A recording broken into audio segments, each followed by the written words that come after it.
de ce que tu as fait pour nous, de ce que nous sommes devenus en toi, Père. Nous te sommes infiniment reconnaissants. C'est ainsi que nous nous disponibilisons pour toi, afin de recevoir ce que tu as prévu pour nous ce soir. Laisse que par ton esprit, que tu nous enseignes, que tu nous accèdes à toute ta vérité concernant tes lois et tes principes de prospérité, et de manière particulière la prospérité financière. Laisse que toute la gloire te soit rendue. Je crois que notre enseignement de ce soir repose ni sur l'erreur, ni sur un motif impur, mais selon que tu nous as fait grâce de prêcher la bonne nouvelle, non pas pour plaire aux hommes, mais pour te plaire à toi. Ainsi nous te disons merci. Dans le nom de Jésus, nous avons ainsi prié. Et que ceux qui sont en accord avec moi disent Amen.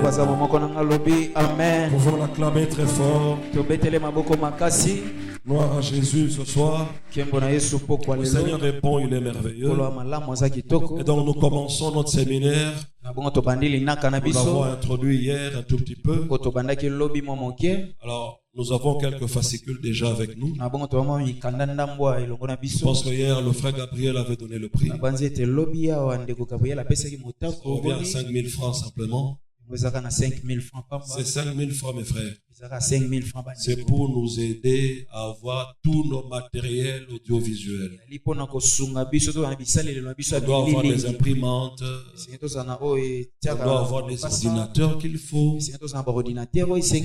Voilà, donc c'est pour cela que nous sommes en train de faire quelque part.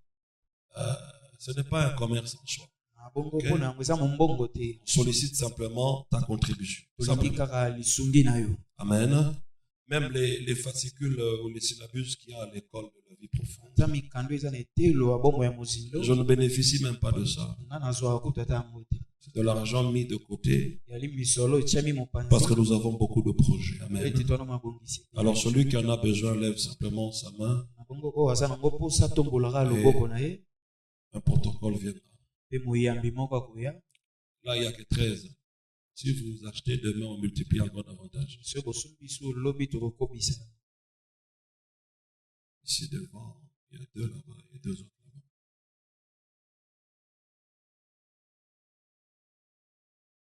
The money. Yes. Il n'y a pas de new. La Dave Sabine. Oui. Il va repasser pour prendre l'argent. Demain, on aura encore d'autres exemplaires.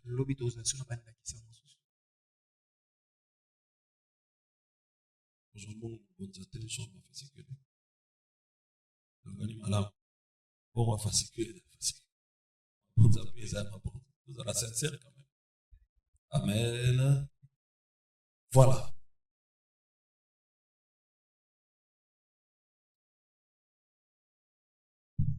J'aimerais d'abord que tout le monde sache, de manière résumée, certaines vérités que nous avons partagées le dimanche. Alors je voudrais nous dire ceci. Tout enseignement de la Bible, ou toute vérité qui est prêchée à partir de la Bible, vous ne pouvez commencer à vivre ces vérités que à la hauteur du renouvellement de votre intelligence. La Bible déclare: ne vous conformez pas au siècle présent. Ça veut dire: ne faites pas des choses en conformité avec ce que le monde vous présente. Il y a une façon que le monde reconnaît, par exemple, pour avoir l'argent. À tel point que lorsque il ne te reste que 10 000 francs, par exemple, qui peut constituer un repas pour toi et tes enfants, tu auras beaucoup de mal à céder ça à une personne qui est dans le besoin. Toi, tu n'es peut-être que dans un besoin de manger un foufou. Mais lui, peut-être que les 10 000 francs constituent un besoin vital. Il n'a peut-être pas de piqûre pour son enfant qui est à l'hôpital. Mais toi, pour un foufou, tu es capable de lui refuser ça. Et pourtant, c'est une opportunité que Dieu met devant toi. Pour que le peu que tu as puisse être multiplié. Et vous devez comprendre aussi, mes frères, avec le Seigneur, vous n'avez pas forcément besoin de beaucoup pour que Dieu agisse avec vous. Le Seigneur a multiplié ce que la femme, la veuve de Sarepta avait, avec un peu de farine. Le prophète lui dit, qu'est-ce que tu as à la maison? Il dit, je n'ai qu'un peu d'huile et de farine. C'est suffisant. Et Dieu a multiplié au travers de son prophète. Et Jésus nous dit, si vous avez la foi comme un grain de sénévé, il ne parle pas d'avoir une grande foi. Il dit la foi comme un grain de sénévé. Vous direz à cette montagne, ôte-toi de là et jette-toi dans la mer. Et il en sera ainsi. C'est pour te dire que le plus souvent, ce que le monde trouve de dur, de difficile, nous pensons aussi que Dieu le trouve difficile. C'est comme ça que, par exemple, tu peux venir voir un pasteur que je suis, par exemple, et tu me dis, voilà, je suis marié depuis 3 mois. Mon mari est allé en Europe, il faut que je suive mon mari là-bas. Si ça ne fait que 3 mois, moi le pasteur, j'aurai le réflexe de prier simplement au nom de Jésus et puis voilà. Mais si la dame me dit ça fait 15 ans, elle n'arrive pas à avoir de visa, et elle aurait appris que son mari en Europe a même épousé une autre femme, et ainsi de suite. Alors quand j'entends une telle histoire, humainement parlant, je peux me dire que c'est difficile. Et je peux prescrire à la dame de faire une retraite, jeûne à sec, tout ça. Pourquoi? Par rapport à la difficulté de son sujet. Mais est-ce qu'une femme ainsi, 15 ans séparée de son mari, Dieu est incapable de lui faire grâce en quelques minutes et puis qu'elle parte? Ce n'est pas nous qui apportons des réponses, mais c'est Dieu qui les apporte au travers de nous. Alors maintenant, quand on est devant une certaine situation, on pense qu'il faut beaucoup pour que nous arrivions à obtenir quelque chose. Tout ça, c'est lié au manque de renouvellement de notre intelligence. Lorsque tu commences à être renouvelé dans ton intelligence, le doute va commencer à se dissiper petit à petit dans ta vie. Même devant des situations compliquées, même devant des maladies incurables. Parce que celui qui est renouvelé dans ses pensées, c'est la personne qui commence à comprendre et à accepter avec facilité ce que Dieu dit qu'il est capable de faire. Et dans le domaine de la prospérité, la base de notre prospérité, c'est d'abord par rapport au renouvellement de notre intelligence. Vous ne pouvez pas entrer sur le terrain de la prospérité simplement parce que vous priez beaucoup, simplement parce que vous jeûnez et que vous ne manquez aucun programme de l'église. La prospérité, c'est le résultat de la parole de Dieu qui commence à renouveler ton intelligence. C'est comme ça que je donne souvent un petit exemple. Lorsque tu as mal à la tête, quel est ton premier réflexe? C'est paracétamol ou bien Jésus a porté nos douleurs? Quel remède tu choisis? Alors, le plus souvent c'est paracétamol. Ça veut dire que dans ce domaine, ta pensée n'est pas encore renouvelée et tu as du mal à croire que la parole de Dieu est capable de guérir tes maux de tête. C'est comme ça aussi sur le plan de la prospérité financière.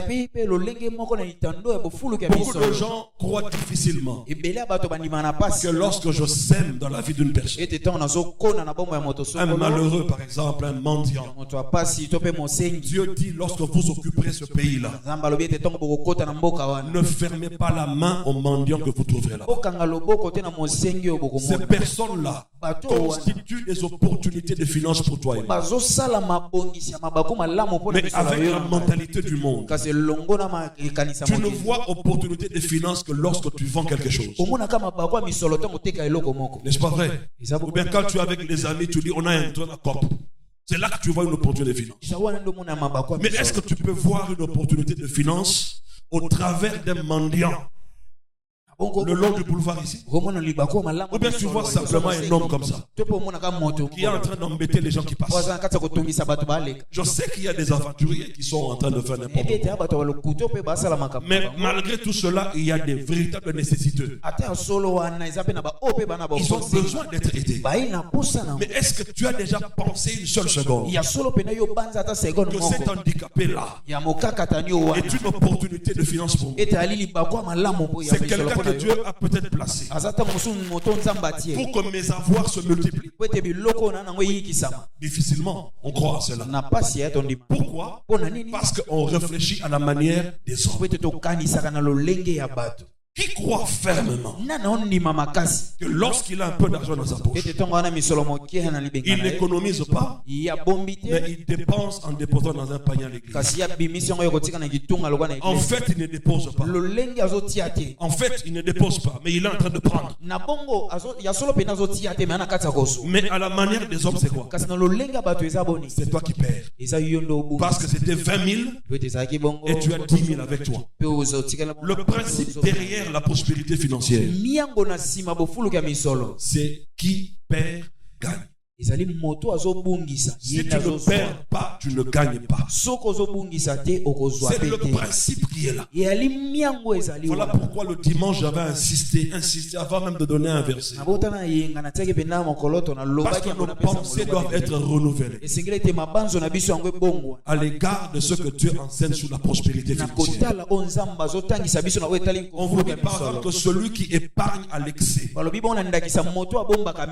ne fait que s'appauvrir. Mais comment j'ai 100, je garde. J'ai 100, je garde, ça fait 200. Et puis j'atteins 1000, je continue à épargner. N'est-ce pas que le montant est en train d'aller un peu plus haut? Mais comment la Bible dit que dans ce cas-là, tu es en train de t'appauvrir? Et curieusement, même le monde dira la même chose. Parce que tu ne peux pas devenir riche en épargnant simplement comme ça. Mais c'est en investissant que tu deviens de plus en plus riche. On peut investir dans la vie séculière, c'est-à-dire dans la vie professionnelle, le commerce que tu fais et tout ça. On peut aussi investir dans le royaume. Et lorsqu'on investit dans le royaume, la Bible déclare que tes avoirs sont au ciel, là où la teigne ne peut pas arriver. Ça veut dire tous les démons de pauvreté, de tout ça là, ça ne peut pas t'atteindre. Quand vous investissez en Dieu, Dieu, vous avez la sécurité plus que dans toutes les banques ici. Une banque peut tomber en faillite. On a vu ça dans ce pays. Mais la banque du ciel ne tombera jamais en faillite. Vous devez aussi comprendre que vous êtes une nouvelle création en Jésus-Christ. En tant que tel, tu es un citoyen du ciel que Dieu a envoyé sur la terre afin de réaliser un but divin. Et ce but divin-là, tu ne dois pas le réaliser avec tes moyens propres. Mais c'est avec les moyens de la nation qui t'a envoyé sur la terre. Est-ce que la Bible ne dit-elle pas que nous exerçons les fonctions d'ambassadeurs pour Christ? Quel ambassadeur vit avec ses propres moyens? Tout ambassadeur vit avec les moyens du pays qu'il a envoyé. Si vous allez dans la résidence de l'ambassadeur des États-Unis d'Amérique, même l'eau qu'il boit vient des États-Unis d'Amérique. Quand il y a la hausse du dollar ou la baisse, lui, ça ne le dérange pas du tout. Mais nous autres Congolais, ça nous affecte même dans nos commerces. Mais lui, l'ambassadeur des États-Unis, il n'est pas affecté. Parce que son économie n'est pas basée ici au Congo. Son économie est basée aux États-Unis. Et nous, en tant que chrétiens, notre économie est fondée sur ce que Dieu nous dit de son royaume. Et donc il faut comprendre la politique financière du royaume. Comment les finances fonctionnent dans le royaume. Si vous ne comprenez pas, ça sera un sérieux problème. Tu vas opérer comme un homme avec le raisonnement des hommes. Tu n'auras pas de bénéfice céleste en matière de finances. Et donc ce fascicule que voici, ce n'est que la première partie de cet enseignement. Ici, on veut d'abord changer ta mentalité. On veut parler de certaines vérités générales. Et le mois prochain, on va entrer encore dans plus de pratiques. Lorsque, par exemple, quelqu'un a 10 000 francs et il prend 1 000 francs, il donne au Seigneur comme ça dîme. Les 9 autres 1 000 francs qui restent sont sanctifiés, sont protégés. Quand tu investis avec ça, en principe, ça doit produire des résultats extraordinaires. Mais lorsque tu ne donnes pas le 1/10, tout l'argent que tu as n'est pas protégé. Voilà pourquoi la Bible dit: nous mettons notre salaire dans un sac percé. Parce qu'à la base, il n'y a pas de protection. La dîme sert de protection. Et pourtant, aujourd'hui, il y a un débat autour de la dîme, n'est-ce pas? On dit que la dîme, c'était la loi de Moïse. Je vais t'apprendre un principe dans la Bible. Si tu veux comprendre une vérité biblique, cherche dans la Bible où cela s'est passé pour la première fois. Quelle définition Dieu a donnée à cette vérité-là lorsqu'elle s'est produite la première fois? Quand vous êtes dans la Bible, la première fois où un homme a donné sa dîme, c'était Abraham. C'était pas sur base d'une loi. C'était un acte d'amour et de reconnaissance. Et lorsque la loi de Moïse est arrivée, la dîme se donnait au travers de la loi. C'est à partir de là que les gens n'aimaient plus donner des dîmes. Parce que c'est devenu une loi. Je n'ai connu de péché que le jour où on m'a dit: tu ne convoiteras pas. Lorsque la loi sur la convoitise a été promulguée, c'est alors que les gens commencent à convoiter. Je prends une casserole, je mets sur la table, je dis aux enfants: n'ouvrez pas ça. Et puis je pars. Qu'est-ce qui va se passer? Ils vont ouvrir. Parce que c'est la loi. Alléluia. Quand Christ a abrogé la loi, la loi n'a rien à voir là-dedans. Parce que la Bible dit que la loi se donne de manière perpétuelle. Ah oui, perpétuelle. Et maintenant, nous rentrons dans la grâce. Je donne la dîme comment? Avec amour. Simplement. Ce n'est pas une loi. Commissionnaire à Zeliondaku. On peut faire 1/10. Commissionnaire. Et puis, c'est dans quelle loi? C'est dans quelle loi? C'est dans quelle loi? Monsieur le juriste, je ne sais pas. Est-ce qu'il y a vraiment une loi qui soutient cette pratique? Mais si tu ne donnes pas ça à la commission là, qu'est-ce qui va se passer? Il t'amène même à la police. Et même les policiers vont te condamner. Maintenant tu penses que quand tu as eu $1000, c'est ton grand-père qui est dans la tombe là-bas au village qui t'a donné cette grâce d'avoir autant d'argent. Tu crois? Donc on va expliquer toutes ces choses-là en long et en large. Lorsqu'on donne des aumônes, c'est pourquoi. Tu vois déjà, on donne la dîme. Et puis on dit, pasteur, il faut qu'Abolana Babola. Qui t'a dit que la dîme c'est pour les pauvres? Ce sont les aumônes qu'on donne aux pauvres. Alléluia. Même le transport que certains frères, oui, c'est bien de donner. On ne peut pas vous donner la dîme comme transport pour que vous rentrez à la maison.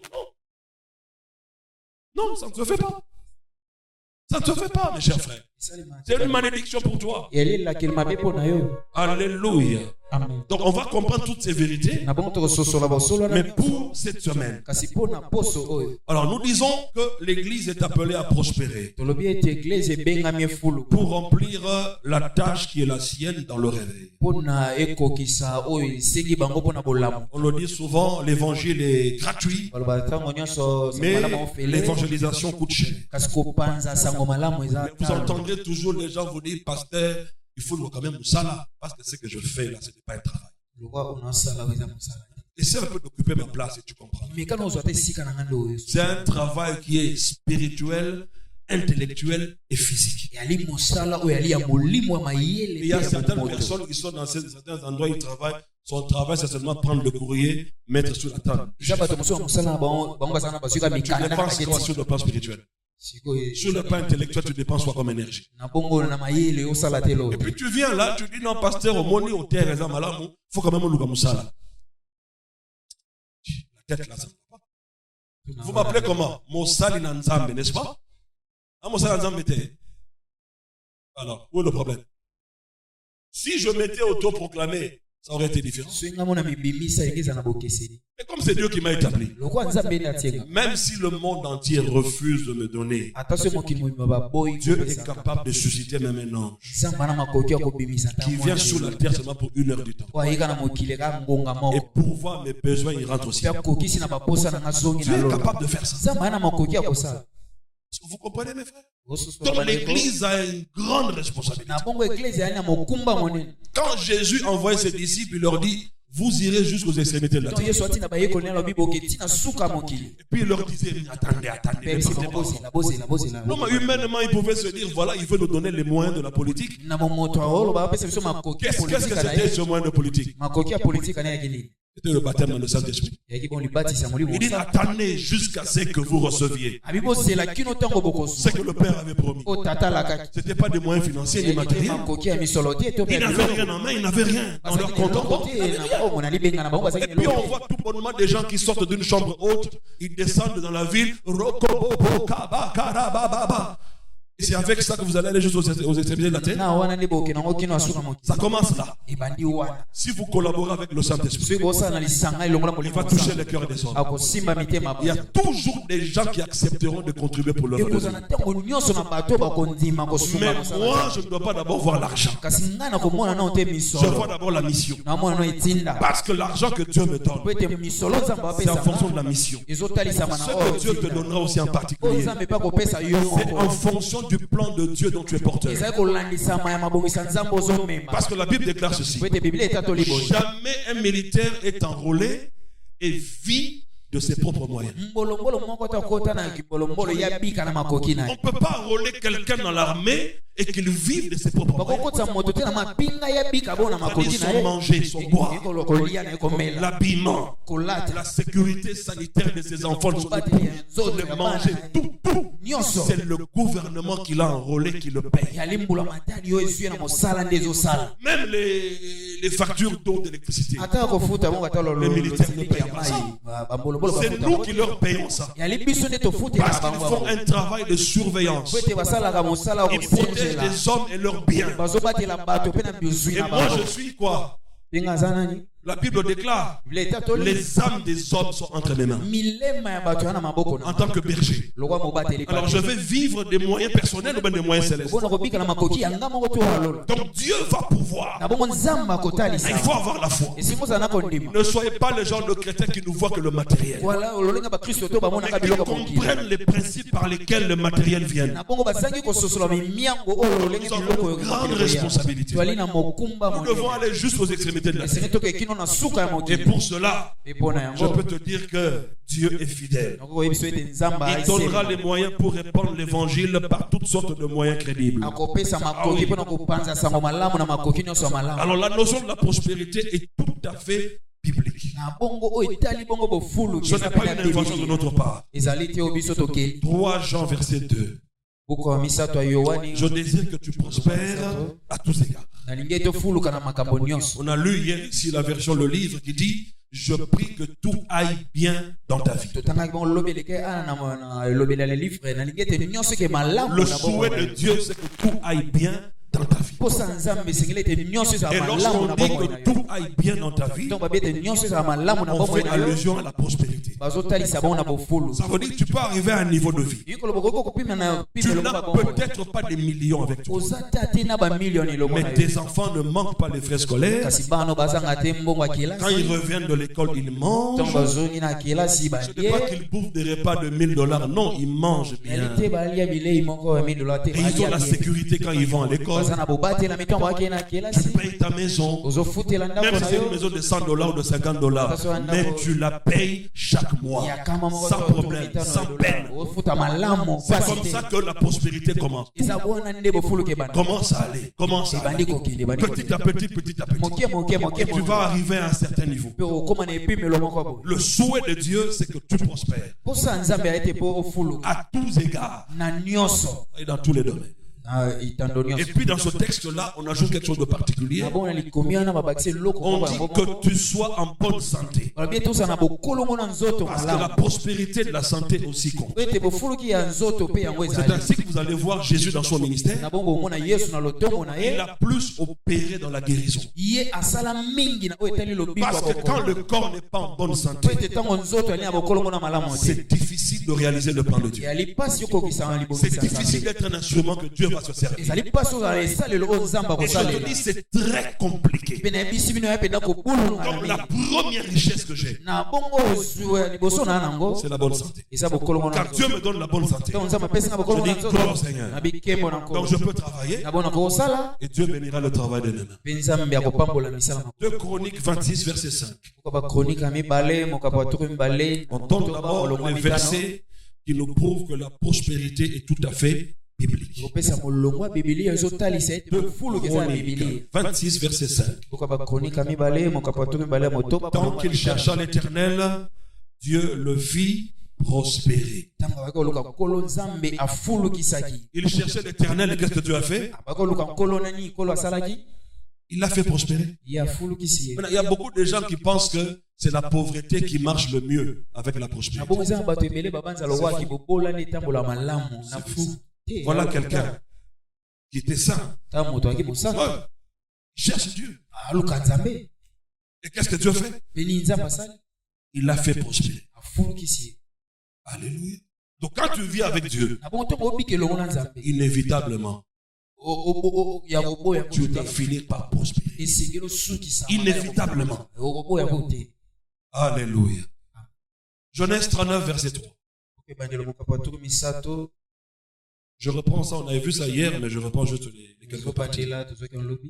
Son maître vit que l'Éternel était avec lui et que l'Éternel faisait prospérer entre ses mains tout ce qu'il entreprenait. Ici on parle de Joseph, n'est-ce pas? Joseph était arrivé en Égypte comme esclave. Remarquez un esclave qui fait prospérer un autochtone qui était riche dans le gouvernement de Pharaon. Mais un esclave.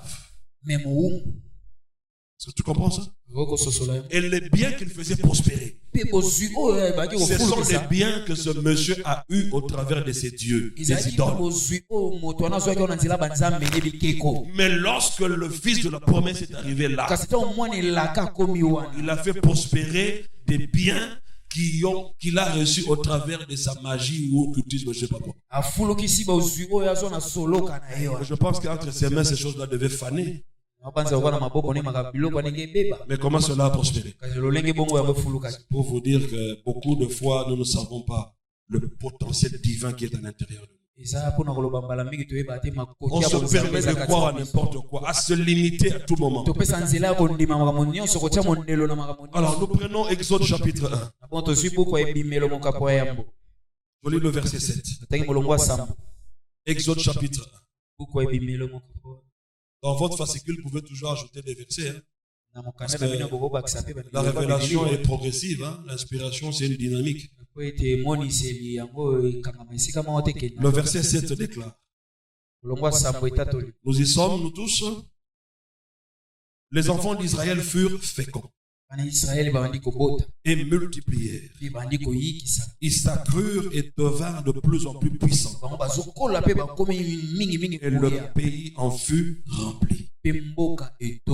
Vous voyez ce que Dieu a fait avec ces gens? Ils sont allés dans un pays étranger. Arrivés là-bas, ils sont devenus plus nombreux que les autochtones. Et ils ont commencé à prospérer plus que les autochtones. Ils ont compris comment les choses fonctionnent mieux que les autochtones. C'est possible. Et c'est comme ça que nous les Congolais nous pleurons tous les jours ici. À cause des Indiens, des Pakistanais, des Libanais. Comment vous trouvez ça, mes chers frères? Ce n'est pas normal. Ce n'est pas normal. C'est nous les Congolais qui devons prospérer dans ce pays. Dans la volonté de Dieu, ce sont les autochtones qui doivent prospérer chez eux. Mais chez nous, les choses ont été renversées complètement. C'est nous maintenant qui pleurons tous les jours. Et lorsqu'ils vont voir cela, ils vont se dire: si nous laissons ces gens comme ça, ils vont nous coloniser. Alléluia. Verset 12. Ils ont commencé à les accabler. On dit plus on l'accablait, plus il multipliait et s'accroissait. Et l'on prit en aversion les enfants d'Israël. Plus on le prie, il ne fait que se croître. Alléluia. Cette promesse est attachée à toi. Depuis Genèse, Dieu nous a bénis pour être féconds, pour nous multiplier. Alléluia. Pour dominer et assujettir. Nous devons tout dominer. On ne dit pas dominer les autres hommes, mais dominer le reste de la création. Et voyez, cette promesse était avec eux. Peu importe la résistance, ces gens-là prospéraient. Ils étaient en train de s'accroître. Alléluia. Écoutez, même si on établit certaines choses pour diminuer le nombre d'habitants sur la terre, les vrais serviteurs de Dieu, le vrai peuple de Dieu va continuer à procréer. Parce que la Bible déclare: il n'y aura pas de femmes stériles parmi mon peuple, ni de femmes qui avortent. C'est impossible. Tout ça, c'est lié à la prospérité. On a commencé à les accabler. Mais eux ne faisaient que prospérer. Ils ne faisaient que se multiplier. Alléluia. Verset 17. Avant d'arriver là, le roi d'Égypte va dire: si vous voyez une femme des Hébreux qui vient, qui accouche d'un garçon, il faut tuer le garçon.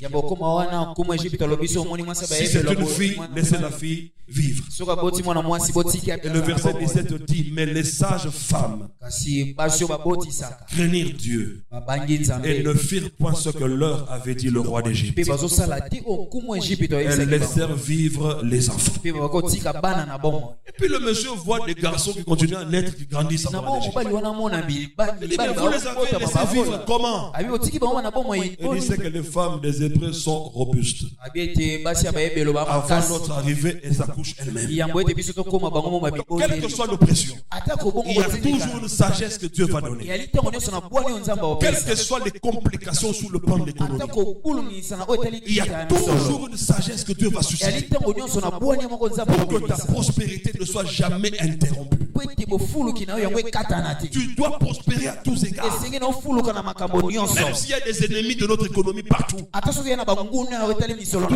tant que peuple de Dieu, tu n'es pas soutenu par le franc congolais. Tu es soutenu par une monnaie céleste. Et cette monnaie s'appelle la foi. Parce que la Bible déclare ceci. Venez vous tous, achetez sans argent. Ça veut dire quoi? Comment on peut acheter sans argent? Mais c'est au nom de la foi. Mais lorsqu'il y a des problèmes économiques, lorsqu'il y a rareté de produits, tu commences à te comporter comme tout Congolais.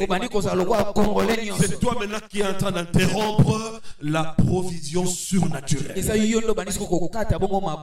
Ne vis pas en fonction de ce que tu vois, de ce que tu entends là. Quelles que soient les informations que tu reçois, il n'y a pas de mauvaise nouvelle pour le juste. Le juste, même dans le désert, la Bible dit qu'il va frayer des chemins pour que l'eau coule. Comprenez? Donc, tu n'as pas besoin d'avoir peur. Ce que toi tu fais va continuer à prospérer. Alléluia. Alléluia. Verset 20. Dieu fit du bien aux sages-femmes. Et le peuple multiplia et devint très nombreux. Parce que les sages-femmes avaient eu la crainte de Dieu. Et Dieu fit prospérer leur maison. Comment je prétends avoir la crainte de Dieu, mais je ne prospère pas? Sont sérieux? Comment tu dis que j'ai la crainte de Dieu, mais je ne prospère pas? Alléluia. Vous trouvez que ces choses-là sont intéressantes? Il faut les comprendre, mes chers frères. Deutéronome 30, verset 9.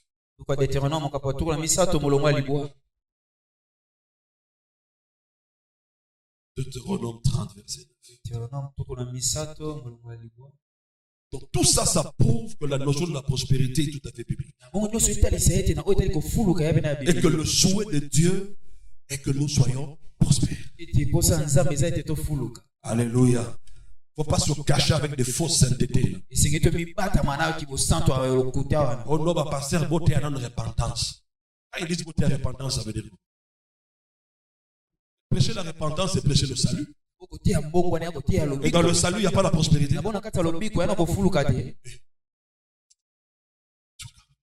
Et puis ces gens-là qui vous disent beauté à repentance,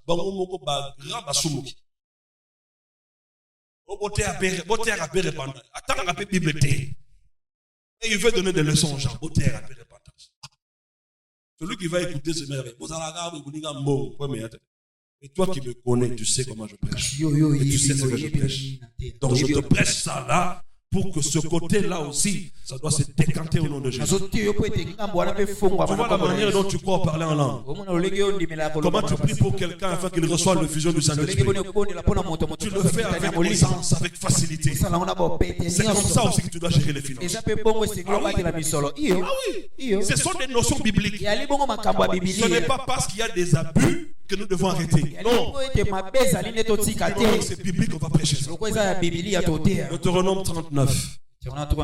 L'Éternel ton Dieu te comblera de bien en faisant prospérer tout le travail de tes mains, le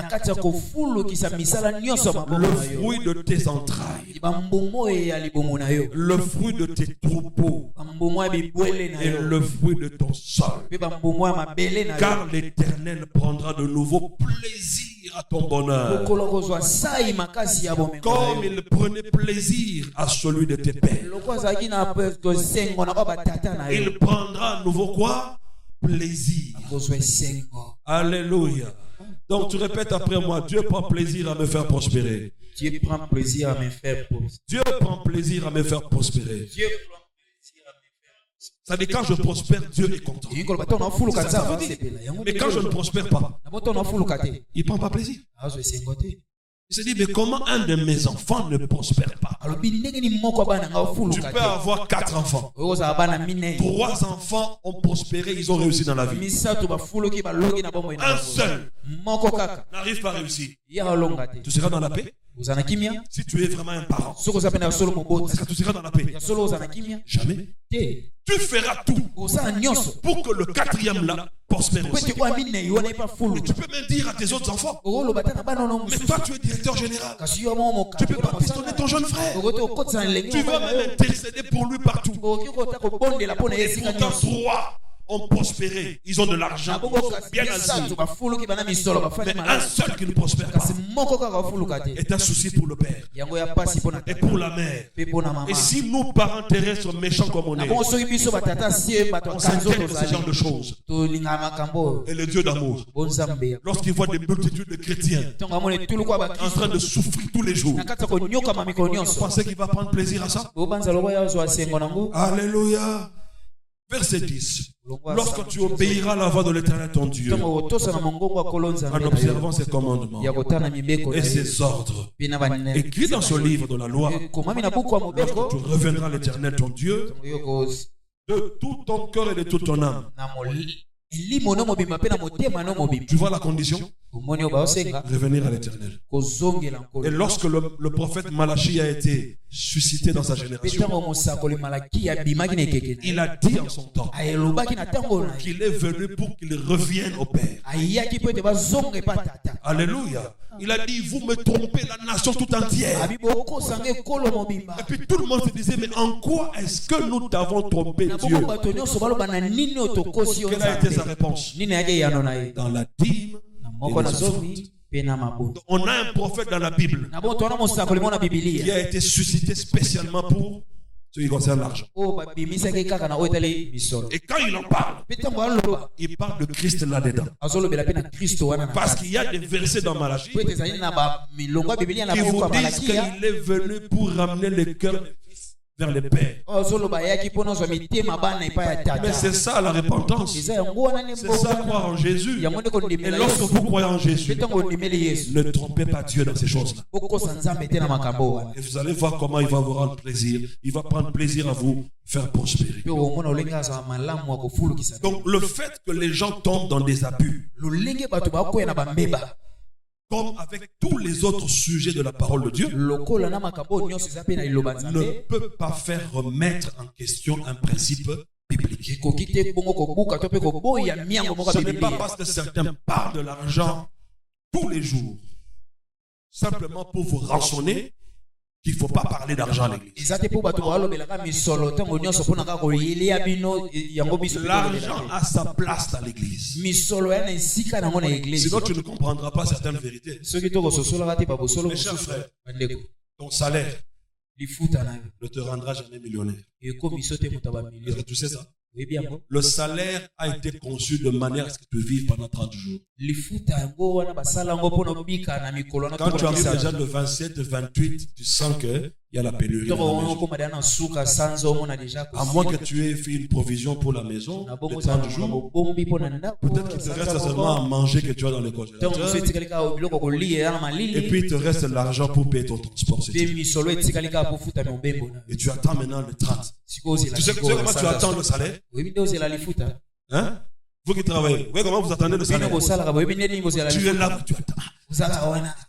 Les 30. Le salaire a été conçu pour que tu vives pendant 30 jours un peu. C'était ça à la base. Mais aujourd'hui, il y a des salaires qui font vivre les gens 10 jours seulement. Il y a des salaires qui font vivre les gens 20 jours.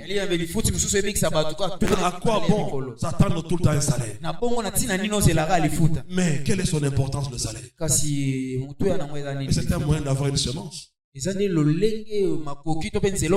je vais semer, je vais multiplier, je vais récolter. La récolte se fera miraculeusement. Ça ne sera pas par ton salaire forcément. Ça ne sera pas non plus forcément parce que tu auras monté de grade, le salaire a augmenté. Non. Croyez au miracle sur le plan financier. C'est possible. Le salaire ne te rendra jamais millionnaire. Mais le salaire t'aide à avoir une semence. Tu payes ta dîme, la sécurité et l'offrande. Celui qui donnera abondamment moissonnera abondamment. Donc le fait que les gens tombent dans les abus, comme avec tous les sujets de la Bible, ne peut pas remettre en question un principe biblique. Ce n'est pas parce qu'il y a des faux miracles qu'on ne doit plus aspirer au miracle. Ce n'est pas parce qu'il y a des fausses prophéties qu'on ne doit plus aspirer à la prophétie. Et ce n'est pas parce qu'il y a des gens qui prêchent sur l'argent juste pour vous rançonner qu'on ne doit plus parler d'argent. Il y a des gens qui ont été victimes de prophéties. Quand tu arrives chez lui, tu commences à lui dire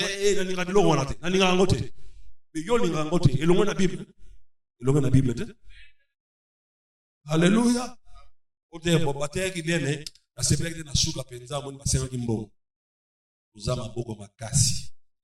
C'est tout.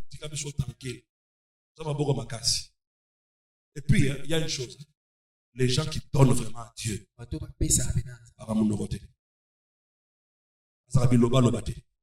Si tu vois quelqu'un te dire,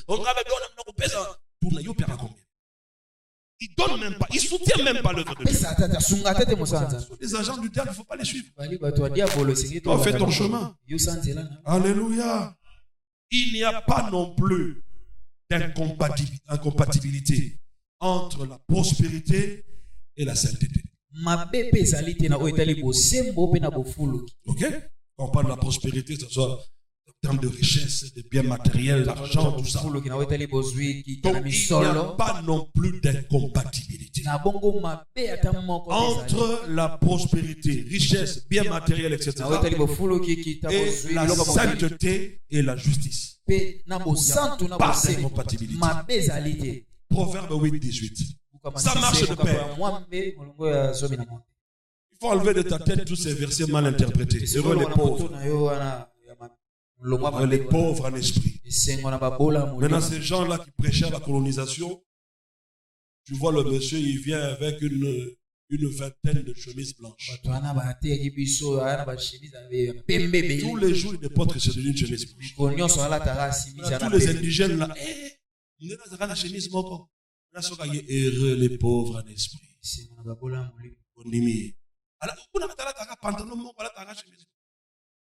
Alléluia. Amen. Alléluia. Amen.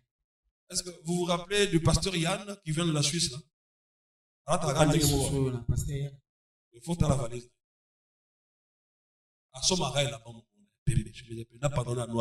C'est le même modèle. Il en a tout un stock. Mission en Afrique, si tu le regardes là, alléluia. Il n'y a pas d'incompatibilité. Proverbe 8, verset 18. Je vais verser. Parce que je voudrais vraiment que nous lisions ensemble. Hein, 8, 18, il est écrit ceci. Avec moi sont là la richesse et la gloire, les biens durables et là, c'est qui parle? C'est la sagesse qui parle. On parle de Christ ici. Le chapitre 8 de Proverbes parle de Christ. Ok? Et qu'est-ce qu'on dit là-bas? Avec le Christ, il y a quoi? Il y a la richesse, il y a la gloire, il y a les biens comment? durables, des biens éphémères, et des biens. Et quoi encore? La justice. Ah. Donc justice, la gloire. Tout cela marche ensemble avec la richesse et les biens durables. Là, d'où te vient l'idée que être pauvre, c'est un signe de sainteté. Alléluia. Le jour où tu en auras, c'est tout. Il ne faut pas se cacher derrière ces choses-là. Parce que tu acceptes des choses qu'il ne fallait pas accepter. Alléluia. Psaume 112, versets 1 à 3.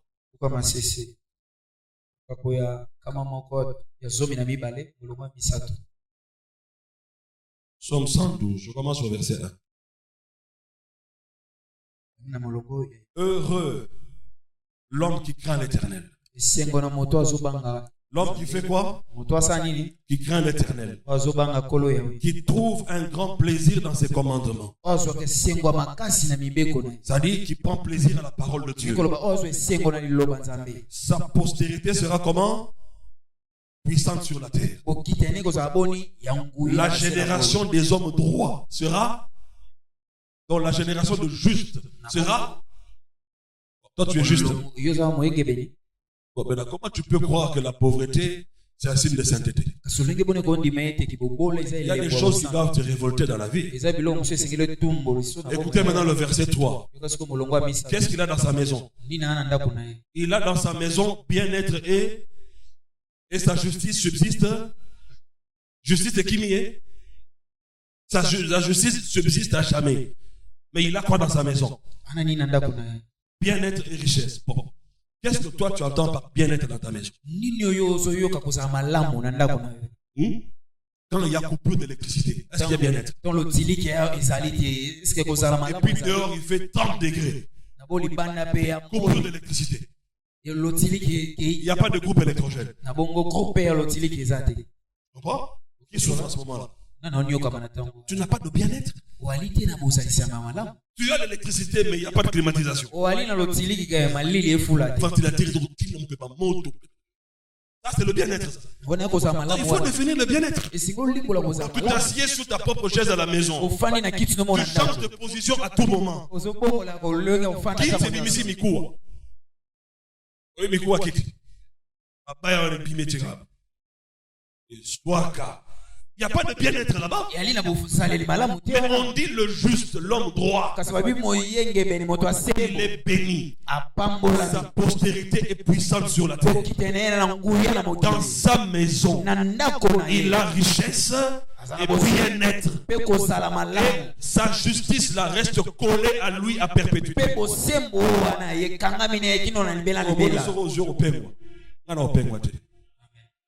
Alléluia. C'est comme ça que tu as chanté. Pesanga biloko mibale. Na sengi yo. Pesanga oye lekinga. Ça n'a l'air à matembe. Vous voyez comment les gens se limitent. Lui là, s'il bouffe le matembe tous les jours, il sera content. Il aura bien-être dans sa vie. Soyons sérieux quand même, mes chers frères. Alléluia. C'est quand tu es millionnaire. Ce n'est pas ce qu'il te faut. Mais qu'est-ce que toi tu entends? Oye kokinanga. C'est quoi pour toi? Oui, combien de années? Tu vas voir $100 les lots. Rose c'est là. Le premier mois au Bayang. Mais comme tu n'avais jamais travaillé, on te propose 100. Mais tu seras content. Et tu rentres dans une salaire combien? $100. Moutou à ça, salade. Bon, ils aillent dans la vie. C'est pas le bien-être. Qu'est-ce que toi tu entends pas? Oyo et kokinangai. Qu'est-ce que toi tu entends pas?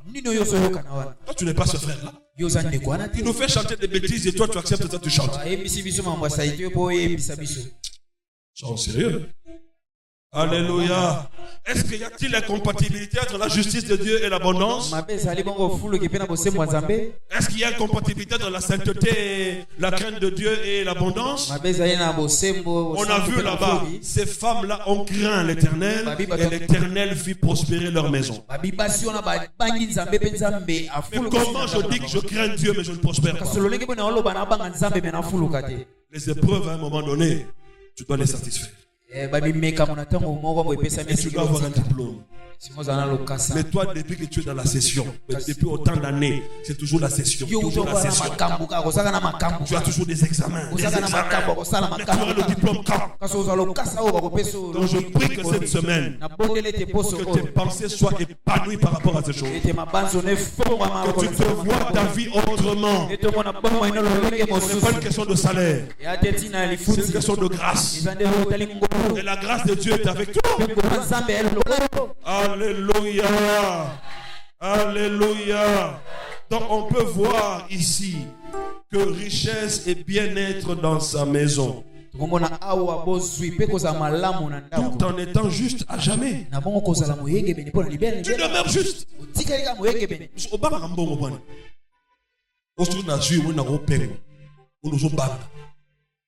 Ce que je crains, c'est ce qui m'arrive.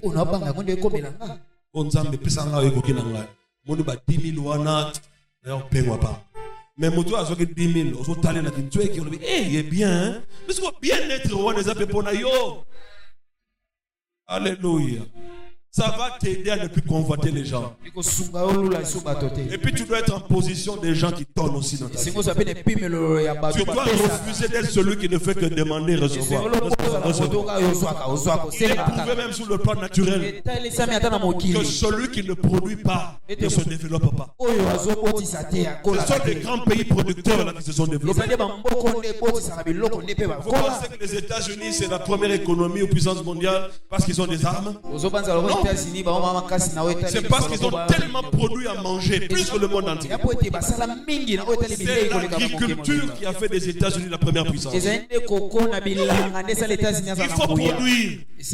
Toi, tu ne produis rien. Tu achètes seulement des habits, et des chaussures, et des crédits et des mégas.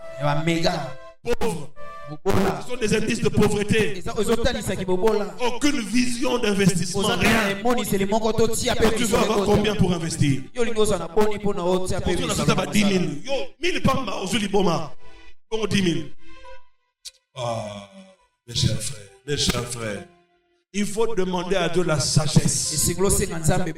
Tu en as besoin. On va voir ça. C'est avec la sagesse que la maison est remplie. Avec l'intelligence remplie de toutes sortes de biens. Quand il n'y a pas la sagesse, il n'y a pas l'intelligence. On va continuer à souffrir.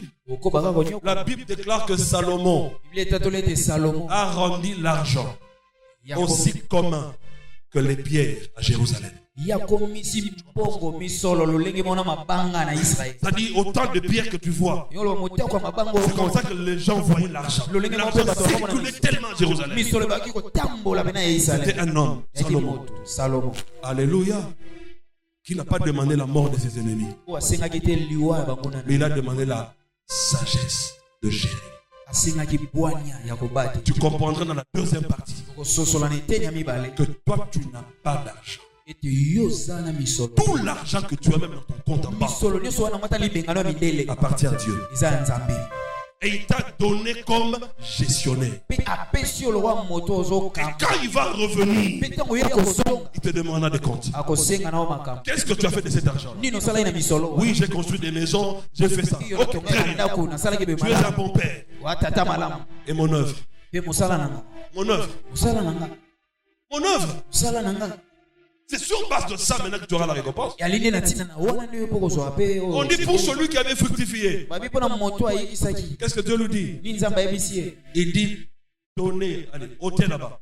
Donnez à celui qui a fructifié. Donc il aura de plus grandes responsabilités. Parce qu'il avait investi. Mais généralement on n'investit pas. Alléluia. Investissement tout y est allé quel.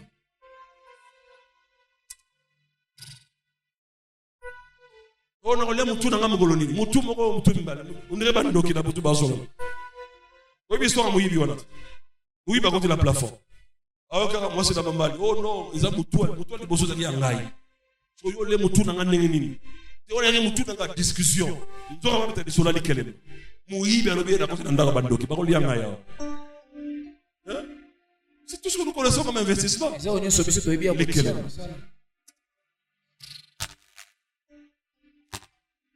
Je crois que tu as la sagesse.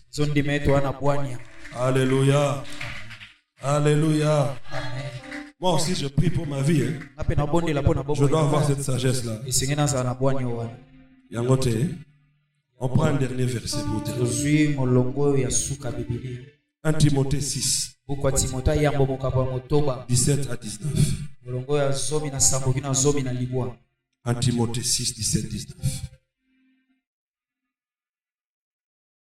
Il est écrit ceci. On a trouvé la place? Retrouvez le verset rapidement. Il ne faut pas avoir le complexe devant l'argent. Même quand tu es en face de ceux qui en ont plus que toi, ne sois pas complexé. Vous allez comprendre dans la suite de l'enseignement que ton attitude va aussi déterminer cette chose. Quand tu as l'attitude des pauvres, ça se sent. Ça se sent. Bon, quand quelqu'un en a, vous êtes ensemble, l'ami a progressé dans la vie. Toi, instinctivement, tu te constitues celui qui doit prendre l'argent. Il va au bistrot là-bas. Oh, 2 bouteilles.